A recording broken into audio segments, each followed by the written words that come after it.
Hey guys, tonight we light a quiet candle and step into a castle cold as a tomb, where a once mighty king is slowly dying of hunger, not from war, not from disease, but because those he once trusted locked the doors and left him to fade away. Richard II, a boy crowned at 10, who loved beauty more than truth, who chose flatterers over the faithful. And then, when the throne began to shake, he discovered power can't save the lonely. And you know what? If you lived back then, you probably wouldn't have made it to dinner either. So, before you get comfortable, 8 and 2, take a moment to like the video and subscribe, but only if you genuinely enjoy what I do here. Comment and let me know where you're watching from, and what time it is for you right now. Now, dim the lights. Maybe turn on a fan for that soft background hum. And let's ease into tonight's journey together. Bordeaux, 1367. A child is born in golden sunlight and grows up to die in darkness. And then, as the warm sunlight of Bordeaux faded behind velvet curtains of royalty, young Richard began to step into a world not made for children. That year, just 4 years old, the younger brother of a legendary prince, Richard had nothing but a head of golden hair and eyes always fixed on the tales of glory about his father Edward, the Black Prince. But destiny, as always, consulted no one. His only brother, Edward of Angoulême, died suddenly of a strange illness, leaving Richard a position no one wanted heir to the throne of England. And just 1 year later, his father, the brilliant commander who once captured the King of France on the battlefield, fell to a terrible illness, possibly dysentery, or maybe cancer. Historians still debate whether it came from his campaign in Spain or from the despair of watching his youngest son inherit a crown instead of wielding a sword. And so, in 1377, a 10-year-old boy who still didn't know how to button his coat properly walked into Westminster Abbey, where the bells rang not to celebrate childhood, but to announce a new King of England. It's a bit like being put in charge of your team during a company crisis. And you've just finished your PowerPoint course. In the early years of his reign, Richard lived inside a political maze built by his uncles, especially his uncle John of Gaunt, a man powerful, wealthy, and always saying, "Just helping you out. Nothing more." England's finances were a mess due to the never-ending 100 Years' War with France. The people were crushed under taxes, and the nobility fought over land like cats over a warm patch of sunlight. Then, almost as if scripted, the Peasants' Revolt of 1381 broke out. It was led by Wat Tyler and John Ball, two names that gave noblemen sleepless nights back then and send modern historians running to Google now. Thousands of peasants from Kent and Essex marched on London, demanding the end of serfdom, the repeal of the poll tax, and what terrified the aristocracy the most, a voice of their own. Imagine it, a starving crowd, armed with picks, shouting the king's name as they marched straight into the Tower of London, where treasure, weapons, and nobles were hiding. If you were King Richard at that moment, what would you do? Well, you're 14, but that boy, surprisingly, stepped out and spoke directly to the mob at Smithfield. He said, "I will be your leader."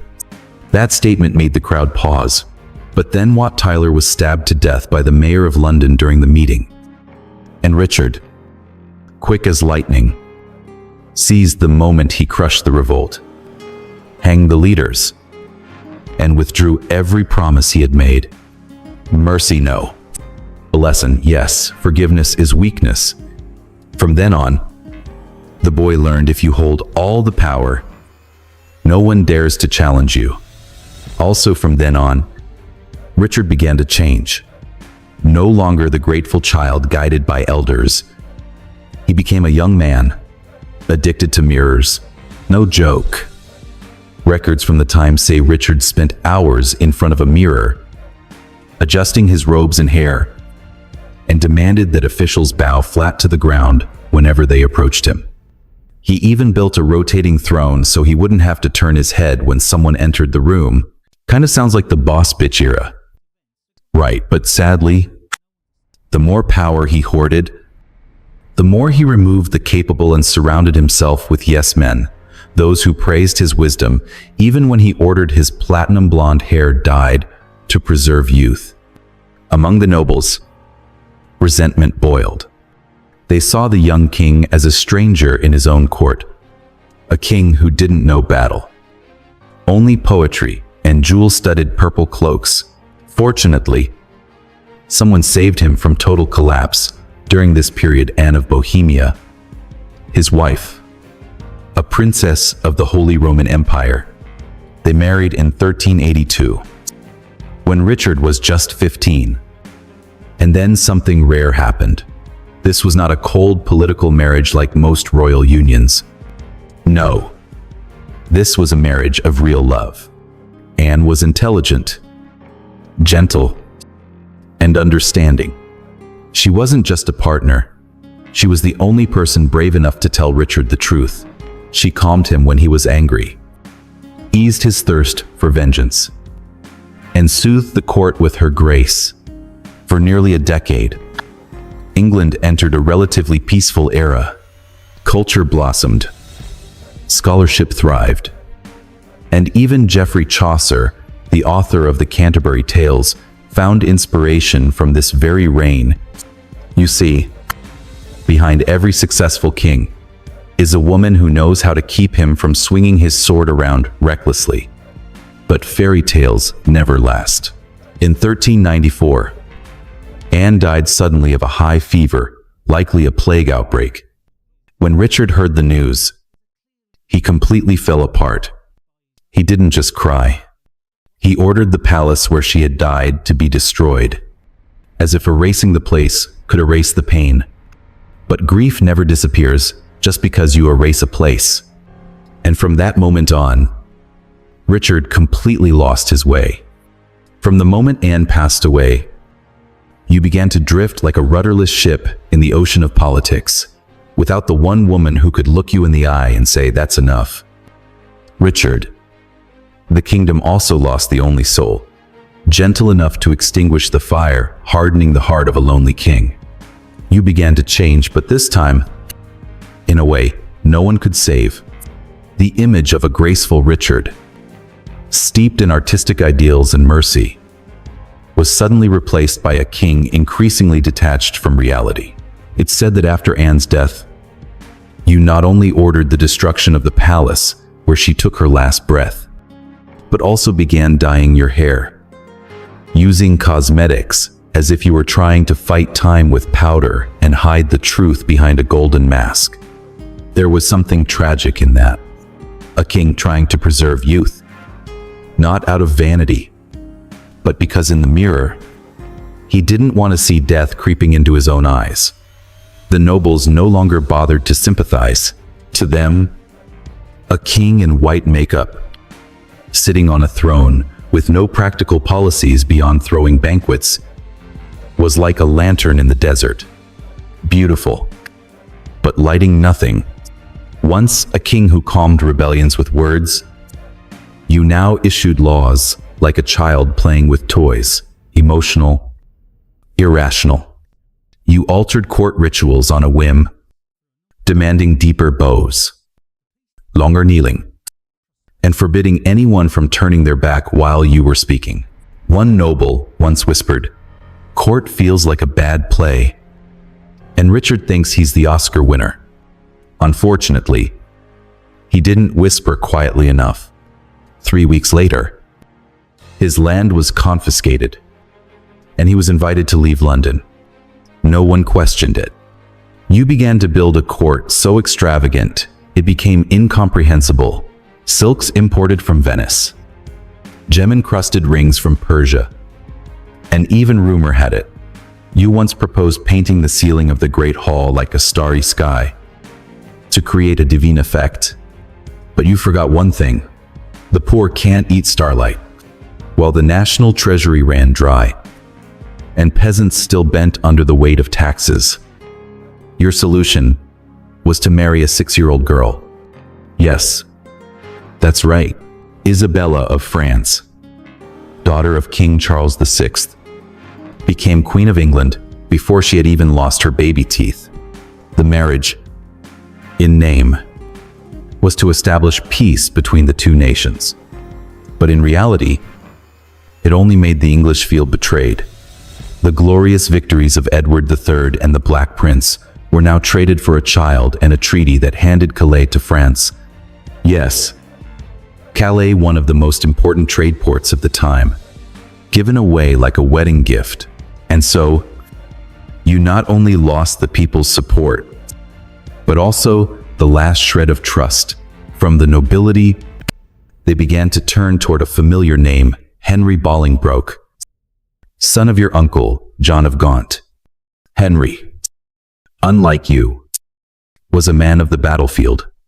He had fought, he had won, and he had once been exiled by you for 10 years, simply for arguing with another noble during a council meeting.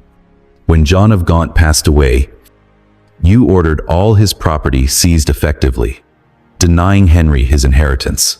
With that bold theft, you did what every wise king avoids. You reached into the pockets of the powerful late.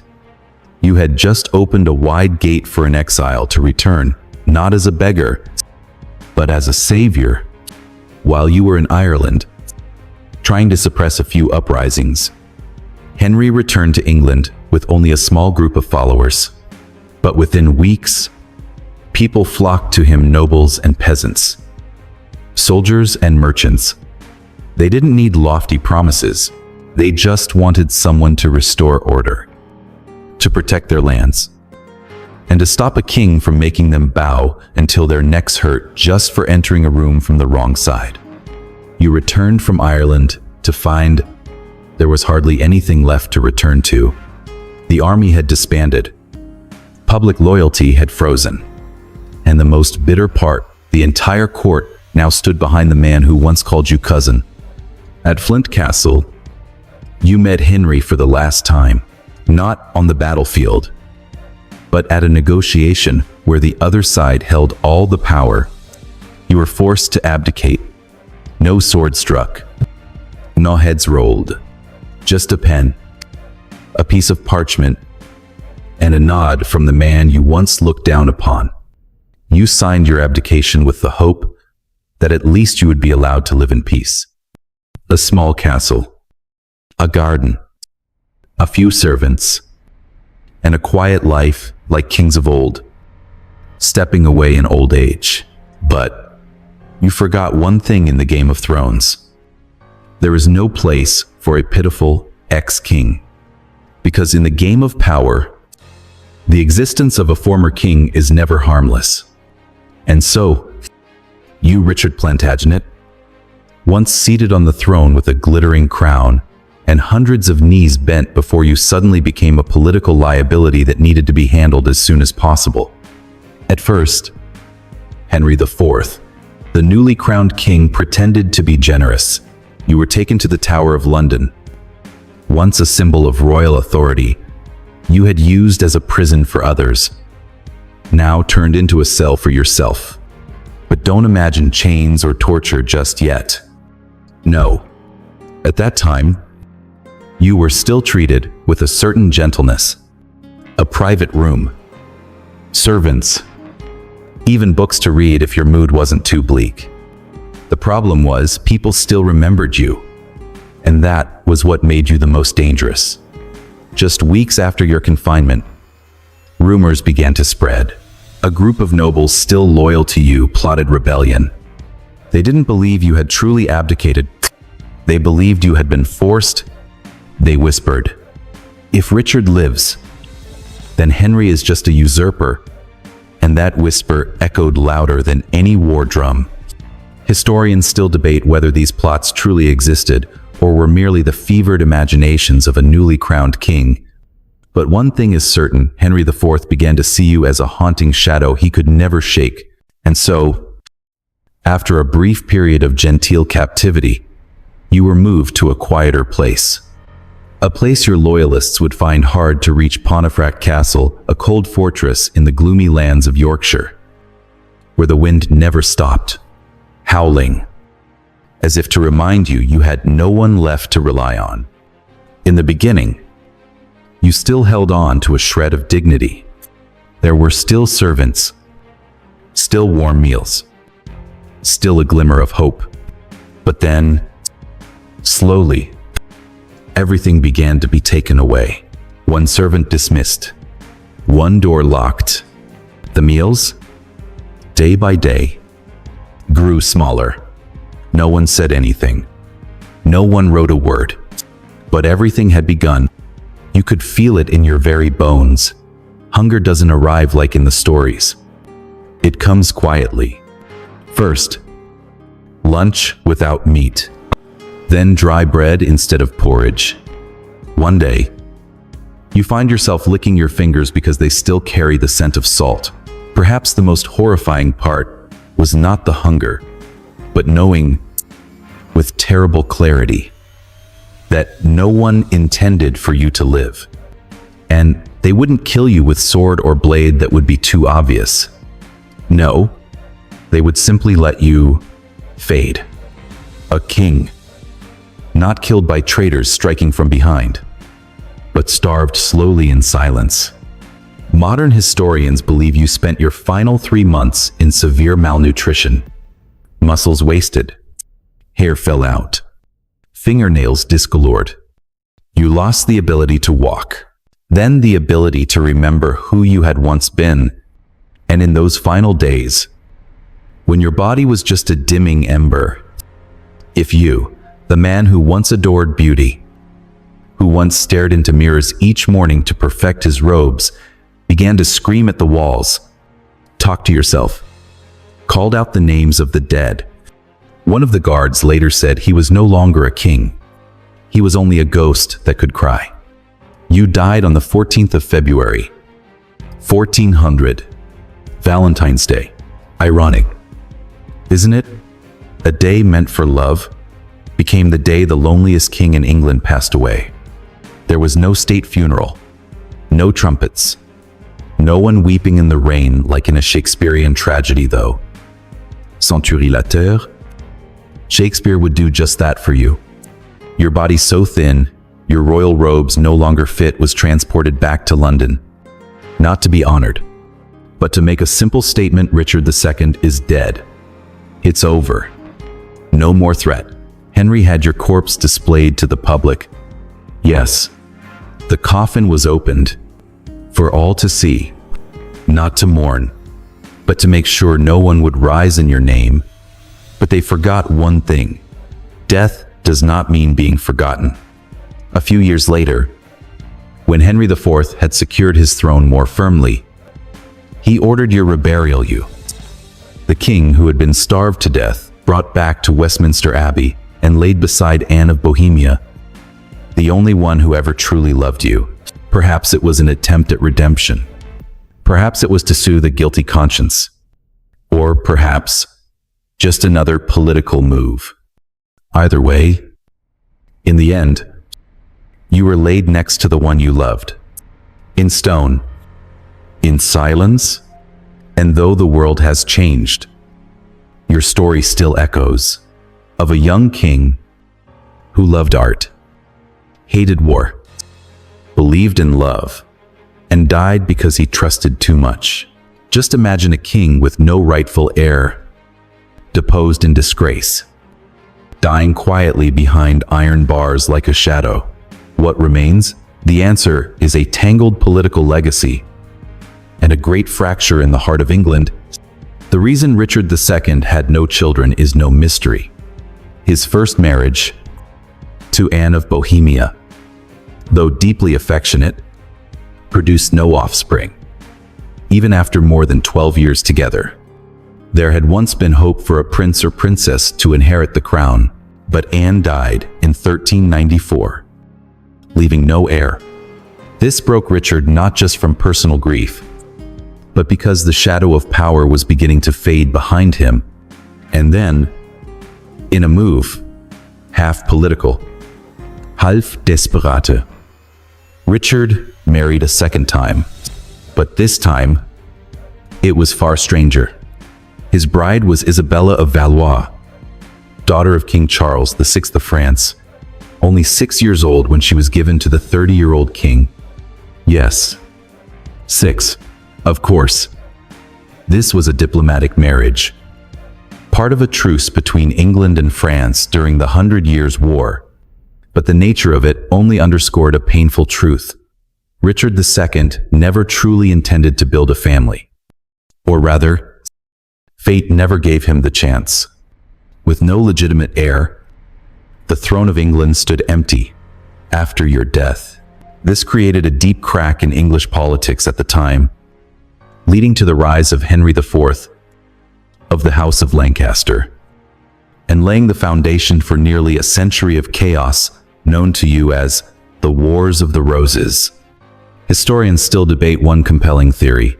If Richard II had had a son, or even just a clear successor, would England's history have turned out differently? Some argue that Henry Bolingbroke would not have dared to act so aggressively. Others rebut that even with a child, Richard remained a failed ruler, and the tragedy was inevitable. But the absence of descendants caused more than political confusion. It created a void in the memory of history. No children to tell his story. No grandchildren to carry tradition. No one to defend or renew the image of a young king who adored poetry, loved beauty, and died for placing his trust in the wrong hands. You may be wondering, does anyone still visit his tomb? And here's the strangest part. Yes, Manito. Because even though Richard II left behind no bloodline, he left behind a story, a mirror, a warning. People visit your tomb at Westminster Abbey not to honor a dynasty, but to reflect on the fragility of power and the vulnerability of a lonely soul thrown into the middle of a brutal game. And maybe they come to see themselves, because who hasn't trusted the wrong person? Who hasn't loved something blindly? Who hasn't once thought, I'll be fine, only to be pulled under by that very belief? No descendants, but Richard II still lives in every history book, every Shakespearean play. And in nights like this, when someone listens to the story of a man who was once everything and then nothing, and then, when news of your death spread beyond the gates of Pontefract, the wind in the north of England seemed to shift. There were no thunderous cries, no crowds in black tossing white flowers like a fairy tale. But in every small tavern, every crowded marketplace, every distant village, the name Richard began to be whispered, like a sentence left unfinished. Do you know that feeling? When someone disappears, and suddenly, people start remembering them more than they ever did while they were alive. While king, you were mocked as dreamy, more fond of mirrors than of swords. But in death, people started murmuring, at least he loved beauty. At least he didn't force anyone to fight year-round. And that murmur began to spread. The first reactions came from the common folk, especially those who had once enjoyed a touch of prosperity during your reign when Anne was still alive. When the court was still filled with poetry and less with spite, they began recalling the things King Richard once did well. A new market that had been opened, a tax relief law somewhere, grand processions where the people could stand close to their king, things that seemed minor, but compared to the new king who raised taxes and ruled with sword and steel, the gentleness of Richard II suddenly became something worth remembering. In the south of England, small groups began gathering at night. They shared tales of how Richard isn't dead, how he was switched with someone else. Another conspiracy theory was born. In some places, they even claimed Richard had escaped to Scotland, and was preparing to return, people began to believe in a ghost or a hope depending on how you looked at it. Historians still debate fiercely over the popular reactions following Richard II's death. Some argue that most of the populace were too worn out by war and taxes to care deeply about a vanished king. But many records suggest that the mourning, subtle and quiet, became the kindling for later rebellions, and then, like an echo from the underworld in the year 1400, just a few weeks after your death, the Epiphany Rising broke out. A group of former loyal nobles plotted to assassinate Henry IV during a Twelfth Night feast, with the goal of restoring you to the throne. The only problem was, you were actually dead. Probably. But that didn't stop them. They still rose, still schemed, still called on your supporters. This showed that your image didn't die with your body. It lived on as a symbol of a reign that at least appreciated poetry. However, Henry IV was no amateur in politics. He reacted swiftly and decisively. The rebellion was crushed. Those involved were executed publicly. And then, he had your body displayed again. Yes, once more. Your corpse was paraded through the main streets of London, not to honor, but to declare this is the real body. Richard is not in Scotland drinking wine, and to ensure that anyone still dreaming would wake up a little sooner. Cold, yes, but effective. For the moment, on the royal side, Henry IV tried to control the narrative. Royal scribes recorded the cause of death as natural. Some wrote weakness due to sorrow. Others left it out altogether. But behind the scenes, everyone knew the king had been starved to death. It just wasn't something anyone was allowed to say out loud. But as you know, history never sleeps quietly in filing cabinets. A few years later, Henry began to feel the weight of that death pressing down. No one said it out loud. But every time a rebellion sparked, every time a rumor about Richard re-emerged among the people, he knew, I can kill the man, but I can't kill the legend. And so, in the year 1413, when Henry IV fell gravely ill, he ordered your remains reburied, moving you from King's Langley Priory back to Westminster Abbey, and laying you to rest beside Anne of Bohemia, the wife you loved most. A belated act, perhaps. A political calculation to reconcile with old loyalist factions.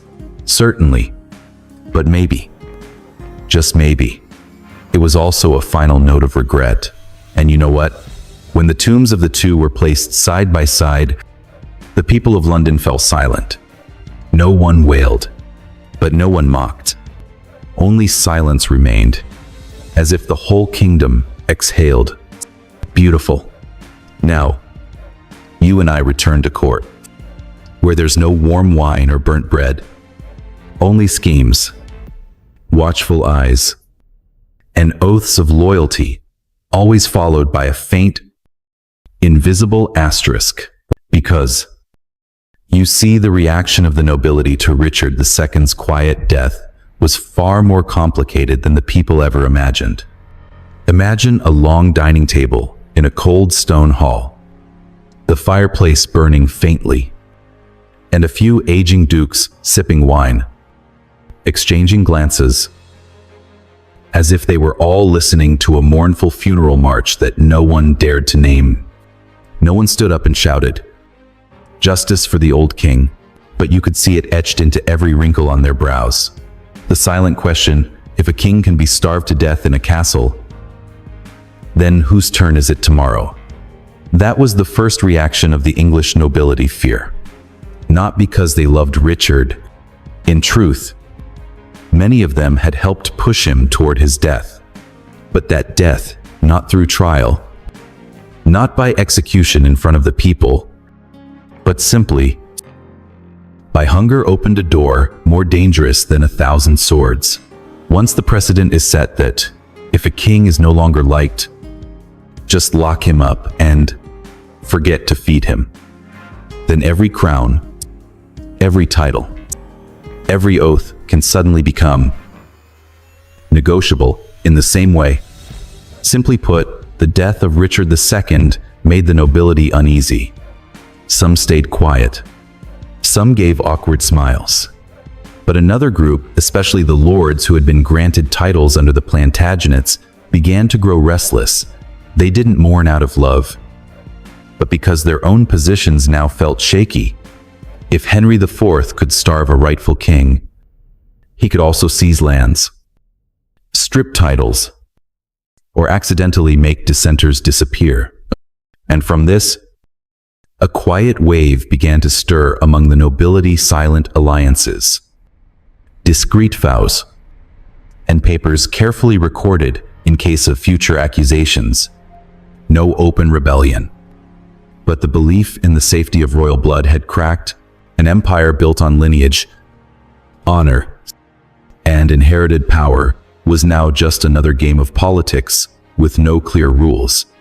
Some northern lords, like Percy of Northumberland, who had once supported Henry IV, began to question their roles in Richard's overthrow. They asked each other, "Are we backing a new king, or creating a precedent for a hidden tyrant? If a king can be erased without parliament, then what is a duke's title worth to the man on the throne?" Some younger nobles viewed it differently. They saw Richard's downfall as a warning never to get too close to a king. A king should be supported from afar, and most importantly, never offer advice unless asked, because history had just shown that the last person to speak truth to a king is usually the last one buried. Historians still debate how many nobles truly mourned Richard. Some records suggest a few families, once favored by the late king, lit candles in private chapels, whispered prayers for his soul, but dared not say it aloud. Others, clearly, welcomed the new power with open arms, new titles, new lands, lucrative trade deals. A prime example is Thomas Arundel, Archbishop of Canterbury, who had once been exiled by Richard for criticizing the crown's extravagance. The moment Henry took the throne, Arundel was reinstated and became one of the most powerful figures in the new court. He probably didn't mourn Richard, but he understood well that the way Richard died was a reminder the one in power today could be forgotten tomorrow. You see, in the world of power and honor, dying quietly is not the most frightening thing. The most frightening thing is to die with no one daring to speak your name. And that is exactly what happened to Richard II, even in death. He made the most powerful people in England more cautious, more silent, and more cold. Some say Richard left no children, but he left behind a ghost in the hearts of the nobility, a fear that no one is untouchable. No one is forever. And no one, not even a king, can be certain of tomorrow. Now, you and I shall leave foggy England, cross the Channel, and take a peek at how neighboring kingdoms reacted to the strange death of Richard II, a king who once signed peace treaties, married a French princess, and now had been starved to death by his own blood. Imagine this: you are the King of France, sipping wine in the Louvre, when a royal envoy leans in and whispers, "Sire, King Richard of England has passed." But not quite passed, more like starved. You lower your glass, your brow furrows. Starved, yes. Your Majesty. No execution, no trial, just no food. A diplomatic shock, a chill running through every throne in Europe. Because, as you know, killing a king is one thing, but killing silently, through hunger and isolation, is the kind of act that makes all of Europe place a hand over its chest and wonder, am I next? Reaction from France. He was our in-law. The first thing that offended the French court wasn't that Richard had died, but that Isabella, their princess, was still the legitimate queen of England, even if she had been only 6 years old when married, and didn't yet grasp what diplomatic union meant. Richard's death was not just the fall of a king, it was a subtle insult to the French royal bloodline. Let us not forget, Isabella was the daughter of Charles VI, also known as Charles the Mad, a king prone to believing he was made of glass. Yes, you heard correctly. Glass. He once refused to let anyone touch him out of fear he might shatter. So, if you think the French court overreacted to Richard's death, you must also understand they were desperate to show they still held control over the narrative. No war broke out immediately, but relations between England and France froze like an iceberg. Trade talks stalled. Previous treaties, including the one that ceded Calais, were re-examined, and most importantly, political trust between the two greatest dynasties in Europe was severely damaged. Reaction from Scotland. Well, now we're having fun. Scotland, England's stubborn northern neighbor, reacted in an entirely different fashion. Richard had been one of the few English kings reluctant to wage war in the north. He had successfully negotiated several truces and was even criticized by English nobles for being too soft on the Scots. So when Richard died and Henry IV took the throne under the banner of restoring England's honor, Scotland immediately tightened its helmet straps. Some records state that in the very first year of Henry's reign, small skirmishes on the northern border resumed, and Scotland wasted no time in spreading a few rumors that Richard II was actually alive and hiding somewhere on Scottish soil. What does that mean? It means they used the name Richard as a political pawn to stir unrest within England, to undermine Henry IV's stability, and to maintain leverage in border negotiations. The general political landscape of Europe at the time, a stagnant pond full of sharks. Let's not forget, by the end of the 14th and the beginning of the 15th century, Europe was as chaotic as a pot of boiling political soup. France was split between two factions, the Armagnacs and the Burgundians. The papacy had two popes. At the same time, a situation known as the Great Schism, Italy was fractured into numerous feuding city-states. The German lands were entangled in the messy alliance web of the Holy Roman Empire. In such a context, the death of a king childless, overthrown by family, and left to die silently like a prisoner, became a hard lesson that every monarch had to swallow. We may be strong today, but a single misstep, and we could end up as a frail corpse dragged through the square. From that moment on, a wave of political suspicion spread across Europe. Treaties were drafted with more caution. Royal marriages became more selective. Kings started paying closer attention to their personal chefs and prison guards. And perhaps the strangest effect of all, that death created a new political model. Before Richard, deposed kings were usually beheaded, publicly executed, or killed in battle. But after Richard, other nations began to copy a new method. Why shed blood? Just isolate, starve, and let time do the rest. No one raises a hand. No one takes the blame, and the result? The enemy is gone, and the reputation for being humane remains intact. Richard II wasn't only a victim of Henry IV, he was also the one who ushered in a new era in European politics, an era of killing without the knife. Do you remember Richard belonged to the House of Plantagenet, a mighty royal family that had ruled England for over 2 centuries, beginning with Henry II. But Richard's quiet, airless death shattered a major branch of that family tree, creating a power vacuum so large no one could properly fill it. And from that vacuum, the two remaining branches of the great Plantagenet dynasty began to look at each other with less than brotherly eyes.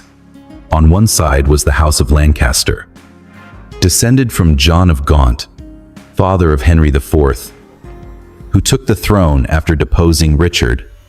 On the other side was the House of York, descended from Edmund of Langley, John's younger brother, and just as royal-blooded.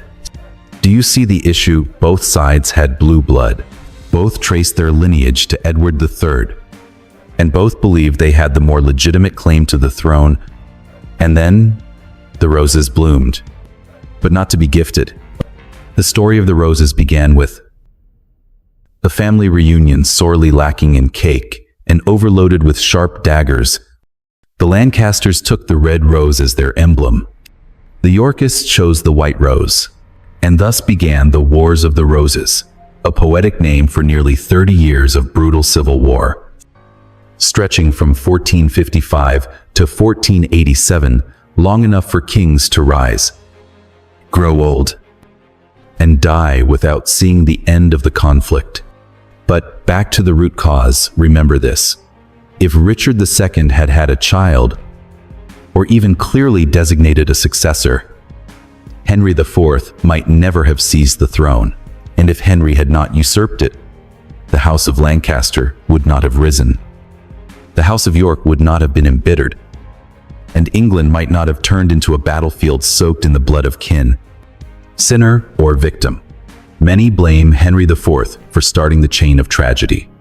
But there are just as many who look back at Richard and quietly think, if he hadn't let things spiral so far out of control, perhaps the bloodshed could have been avoided. You see, history is not only written through battles, but shaped by the names no one is left to carry on. And Richard II was one of them, a king with no children, no successor, and therefore the legacy of a succession crisis that would last nearly a century. Not just politics, but a human tragedy.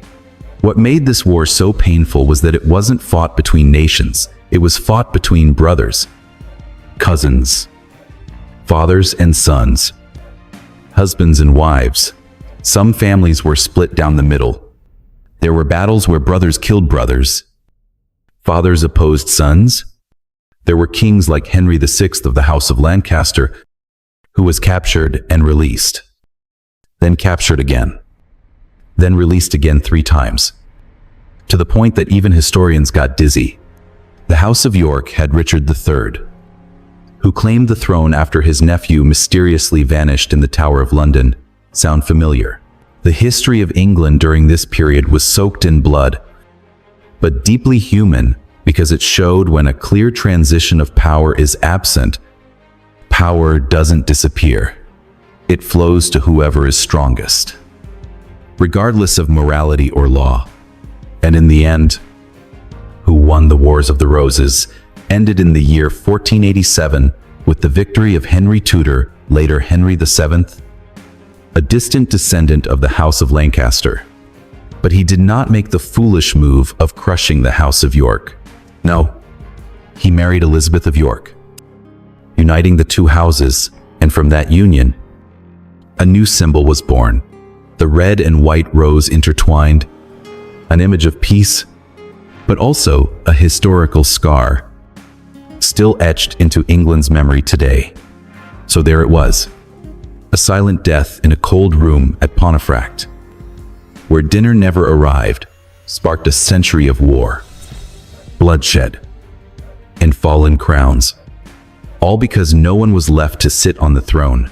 And then, when the fires of the Wars of the Roses finally burned out, when blood had dried on swords once raised in the name of honor, lineage, or sometimes just survival, people began to look back, not just at Henry VII, who founded the Tudor dynasty through a brilliant political marriage with Elizabeth of York, but at a name that had vanished nearly a century earlier, Richard II, the young king with no children, no loyal army by the end, and no public mourning on the day he died. But time is a masterful rewriter of history, and no one understood that better than a man named William Shakespeare. Shakespeare hailed as the pen of mankind did not choose to write Richard as a weak tyrant or a complete failure. No, he did something far bolder. He transformed Richard II into a tragic figure, full of emotion, and perhaps one of the most human kings ever portrayed on the English stage. The The play Richard II, written in the late 1590s, was not just a romanticized historical account. It was a meditation on power, loss, and the desire to be loved in a world that only praises you when you're seated on a throne. Shakespeare's Richard, far from the mirror-obsessed king mocked in old chronicles, is a man who wrestles, who loves, who falls with grace. A man whose heart breaks slowly as those he trusted turn away, one by one. Sinner or victim, many blame Henry IV for starting the chain of tragedy, but there are just as many who look toward Richard and quietly think, if he hadn't let things slip so far, perhaps the bloodshed wouldn't have happened.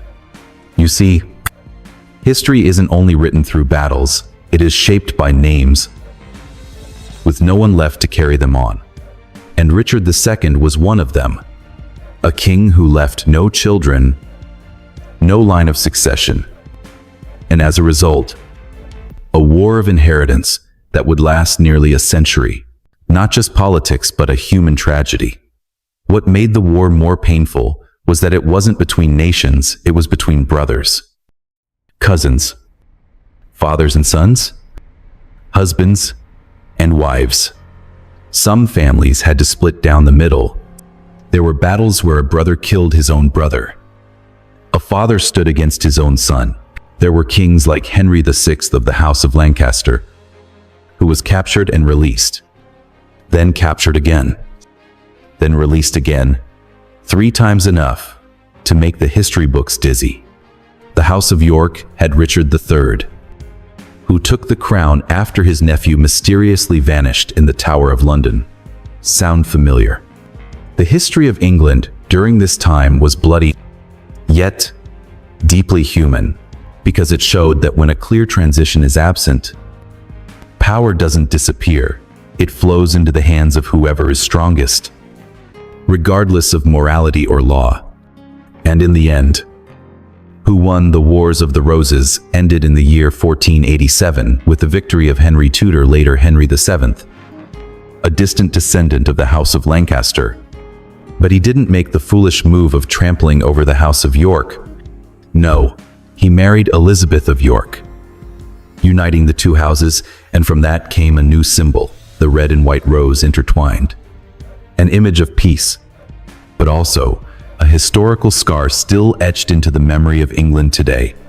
And so, a quiet death in a cold room at Pontefract, where dinner never arrived, sparked a century of war, bloodshed, and fallen heads, all because there was no one left to sit on the throne. And then, when the fires of the Wars of the Roses finally faded, when blood had dried on swords once raised for honor, bloodline, or sometimes just survival, people began to look back.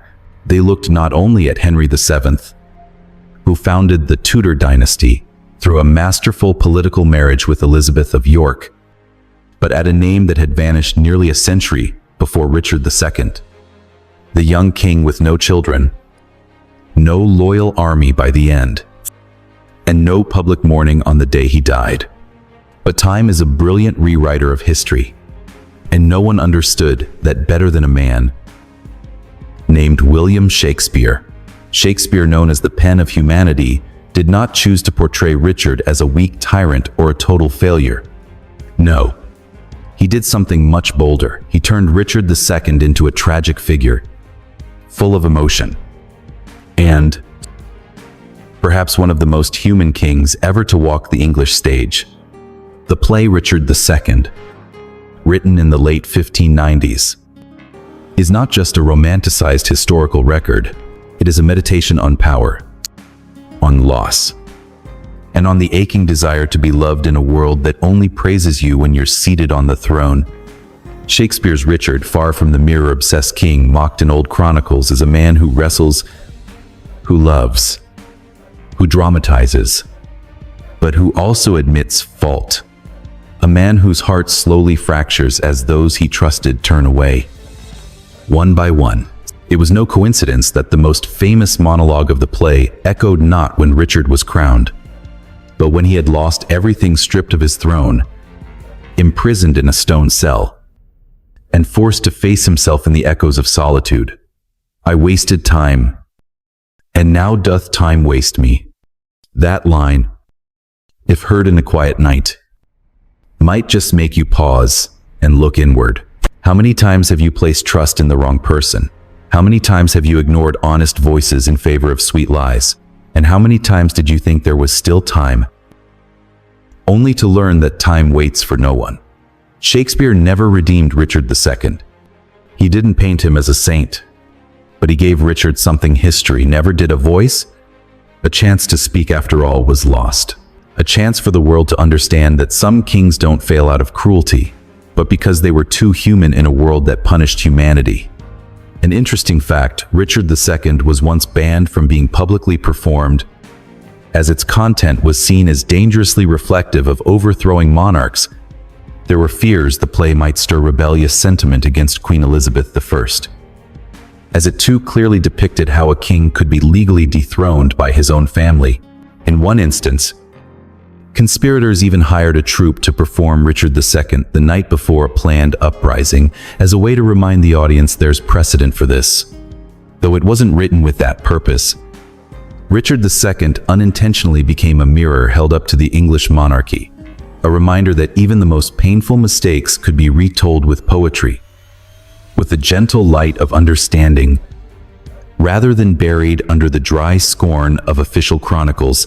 And because of that, Richard, the one who died alone, forgotten, and not even buried where he belonged, was suddenly resurrected on stage.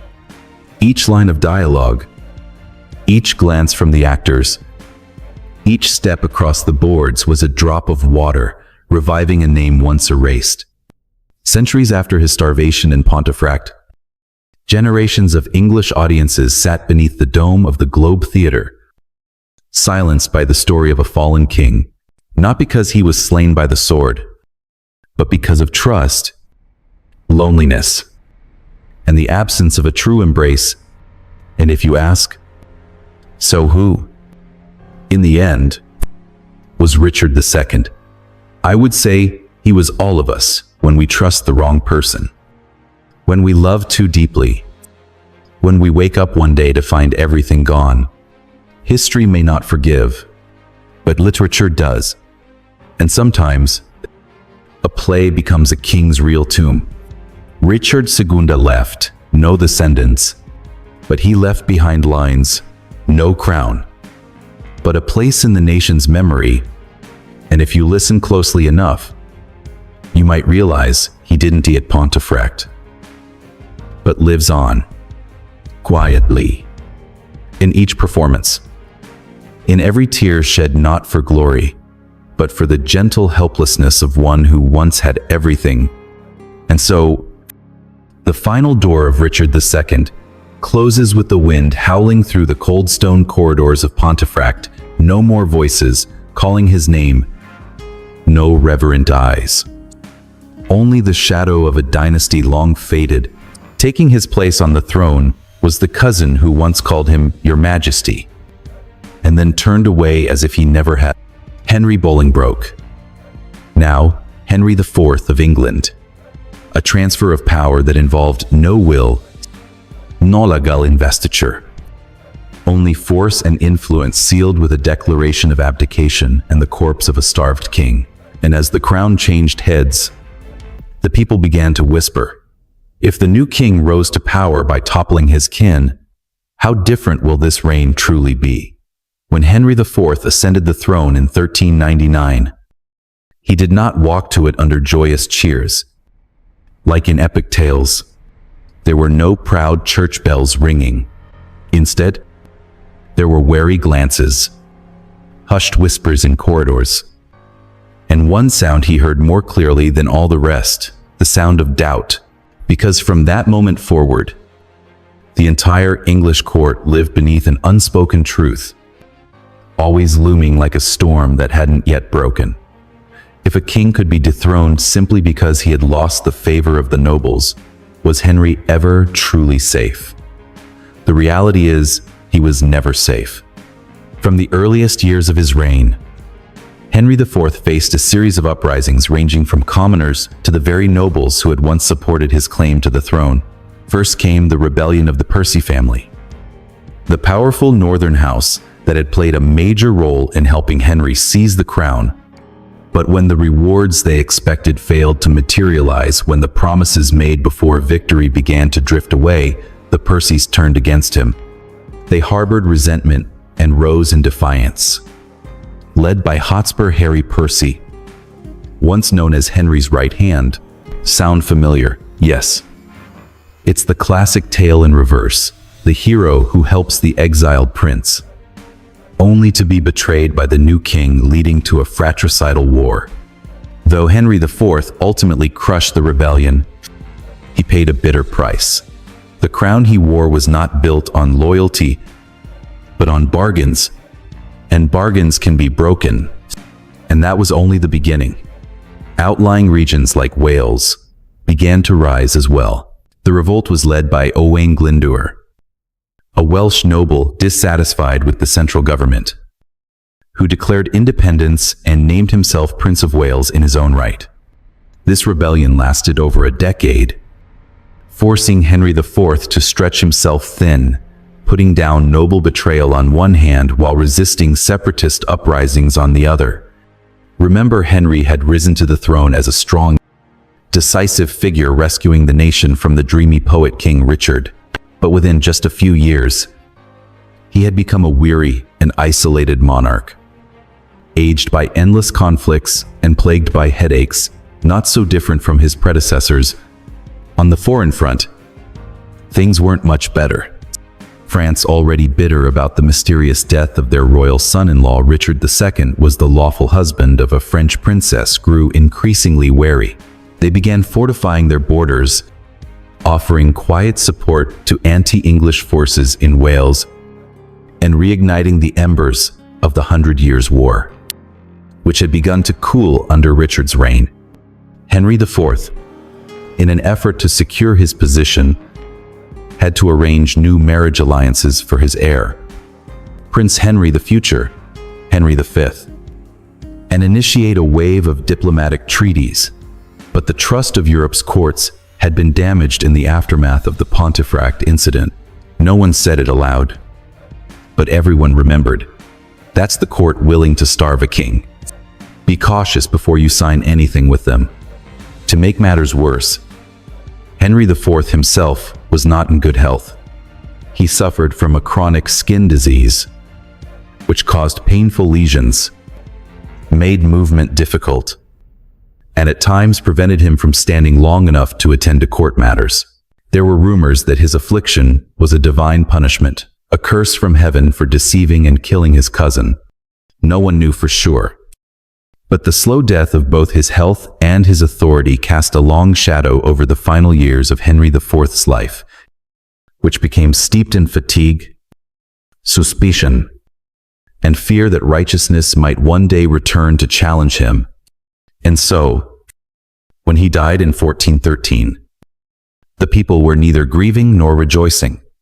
They simply sighed, a sigh that stretched from the castle gates to the poorest alleys of London, a reign born in blood and promises. In the end, faded into disillusionment and unresolved rebellions. You might ask, so was Henry IV truly a better king than Richard II? The answer might be, neither was truly better than the other. One ruled with dreams and isolation, the other with strength and unease. Both were lonely men upon the throne, and it was that loneliness, in two very different forms, that helped lead England into a century of turbulence, culminating in civil wars, the fall of the House of Plantagenet, and the rise of a new name, the Tudors. Imagine it, a kingdom staggering from civil strife, heavy taxes, the northern borders unsettled, the western front igniting, and the eastern edges watching with suspicion. Then, from the shadow of a sickly king, stepped a young man, strong, intelligent, and able to win the army's heart. Henry V, son of Henry IV, ascended the throne in 1413, not yet 30 years old, and seen as the last hope for the Lancastrian crown, won by blood. But Henry didn't come to apologize for the past. He came to prove that the House of Lancaster could win by righteousness, not just by usurpation. From the first days of his reign, Henry V did what his father never could: unify the nobility.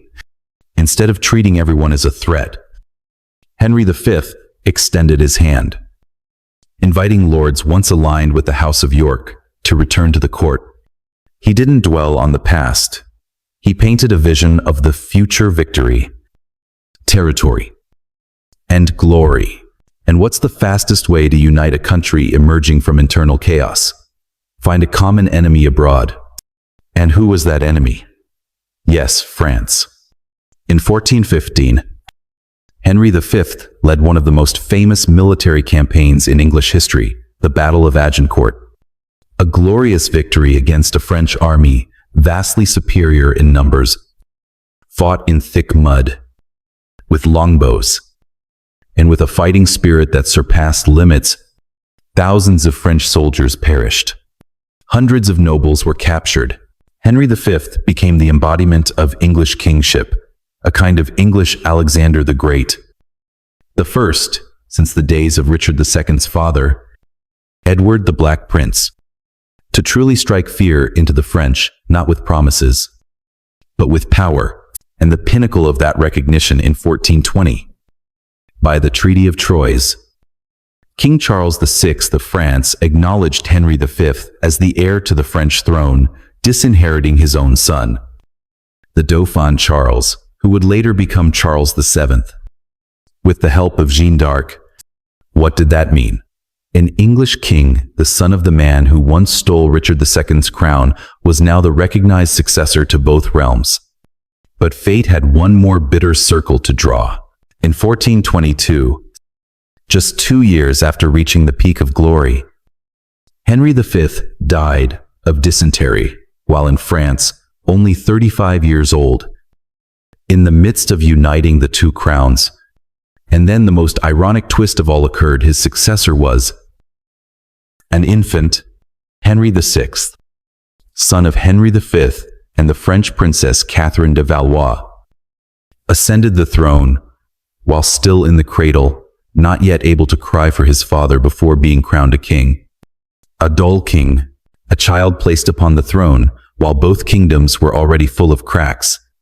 Sound familiar? Yes, history had begun to repeat itself, cruelly, just like Richard II once did.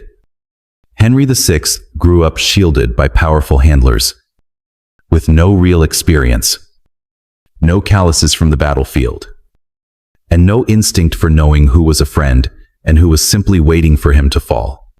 His weakness, indecision, and mental instability tore England apart once again. What Henry V had earned through blood and valor, within a single generation, slipped through like sand between two hands. And so, the internal conflict between the House of York and the House of Lancaster, never truly healed since the time of Richard II, erupted once more. People chose sides, chose banners, drew swords. The Wars of the Roses. Part 2. And it is at this moment that you begin to realize something history patiently repeats: to die without an heir, to lose a throne with no rightful successor, is never just the tragedy of one man.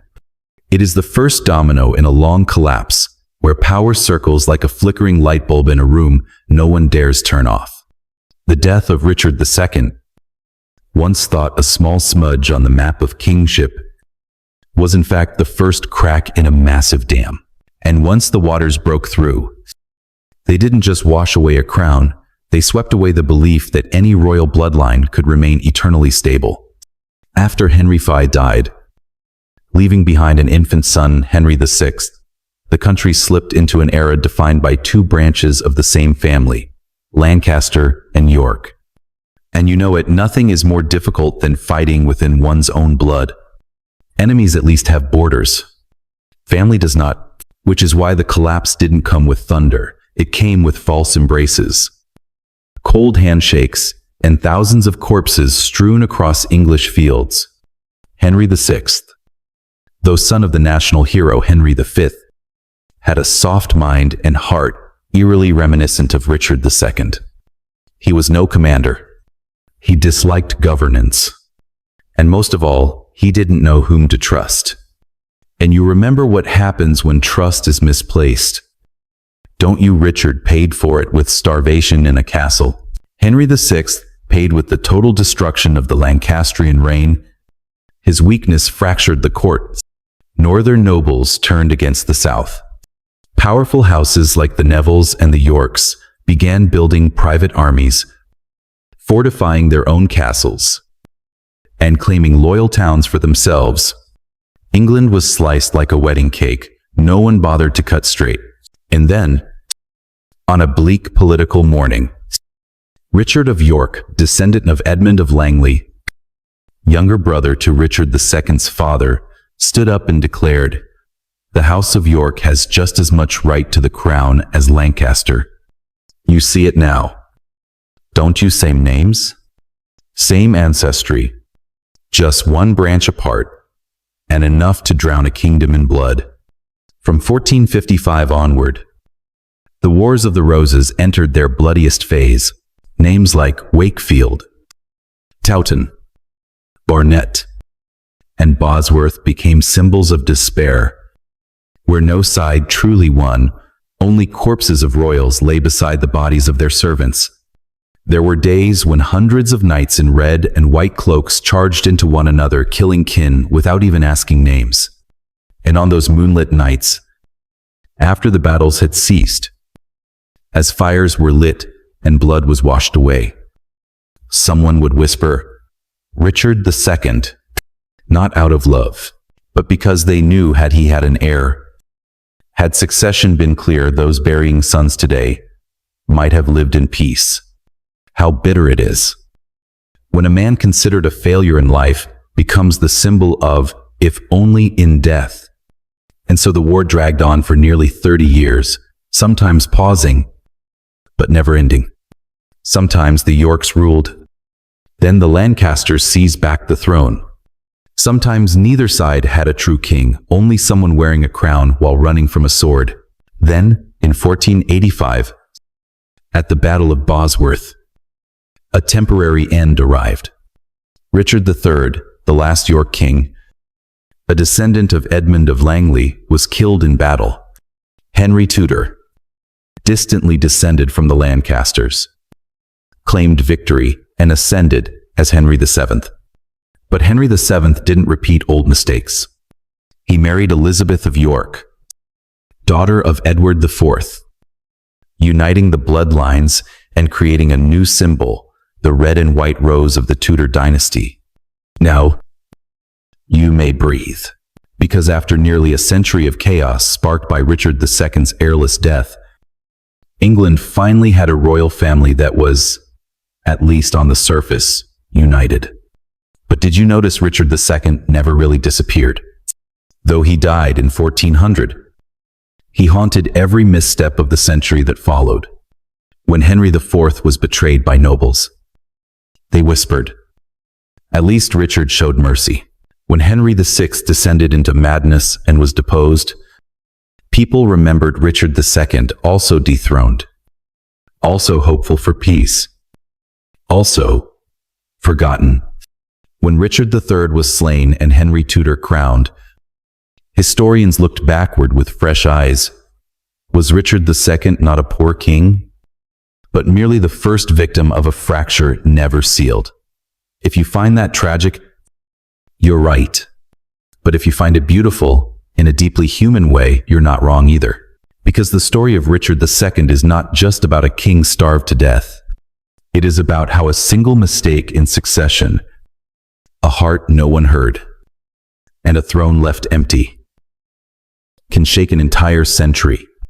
And now, in this quiet moment of night, as you lie still, listening to history whisper like wind through the window pane. You've walked alongside Richard, Henry, and all of England through years of blood and broken dreams. Perhaps it's time to close this quiet playbook, because whether you carry royal blood or are simply a silent listener, you understand, no one rules forever. But a name, if spoken with tenderness, never truly disappears. Sleep well. Tonight. In your dreams. Even the throne has learned to let go.